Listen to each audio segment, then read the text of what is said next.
Dubbing തുടങ്ങുന്ന ദിവസം ഞാൻ അവിടുത്തെ എഡിറ്ററോടൊക്കെ ചോദിച്ചു, ഡബ്ബിങ് പെട്ടെന്ന് ഒരു ദിവസം കൊണ്ടൊക്കെ തീരൂലേ എന്നൊക്കെ ചോദിച്ചു.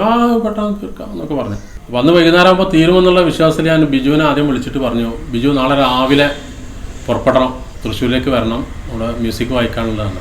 അന്ന് വൈകുന്നേരം ആയപ്പോൾ ഡബ്ബിങ് എവിടെ എത്തിയില്ല. പിറ്റേന്ന് രാവിലെ ഞാൻ വിളിച്ച് പറഞ്ഞു, ബിജു പുറപ്പെടണ്ട, ആയിട്ടില്ല എന്ന് പറഞ്ഞു. അപ്പോഴത്തേക്ക് ബിജു ഇതൊക്കെ ബാഗിലൊക്കെ ആക്കി റെഡിയാക്കിയിട്ട് ബസ് കയറാൻ വേണ്ടി പിന്നെ പുറപ്പെടാൻ ഒരുങ്ങിക്കുന്ന ടൈമാണ്. ഇന്ന് വരണ്ട, നാളെ വന്നാൽ മതി എന്ന് പറഞ്ഞപ്പോൾ ഓക്കെ എന്ന് പറഞ്ഞു. പിറ്റേ ദിവസം രാവിലെ വീണ്ടും വിളിച്ചിട്ട് പറഞ്ഞു, ബിജു ഇന്നും പുറപ്പെടണ്ട, ആയിട്ടില്ല എന്നാണ്. ഞാനിവിടെ പിന്നെ എല്ലാം റെഡിയാക്കിയിട്ട് ഇറങ്ങാൻ ഒരുങ്ങുകയാണ്. മാത്രമല്ല അദ്ദേഹത്തിന് ജോലിയുണ്ട്, സർക്കാർ ജോലിയുണ്ട്. അപ്പോൾ അത് ലീവ് എടുത്തിട്ടാണ് വരുന്നത്. എൻ്റെ കാര്യങ്ങളൊക്കെ പറഞ്ഞ് മനസ്സിലാക്കി കൊടുത്തു, ബുദ്ധിമുട്ടൊക്കെ. അപ്പോൾ ഓക്കെ, കുഴപ്പമില്ല എന്ന് പറഞ്ഞു. മൂന്നാമത്തെ ദിവസം വീണ്ടും രാവിലെ വിളിച്ച് പറഞ്ഞു, ബിജു ഇന്നും പുറപ്പെടണ്ടെന്ന് പറഞ്ഞു.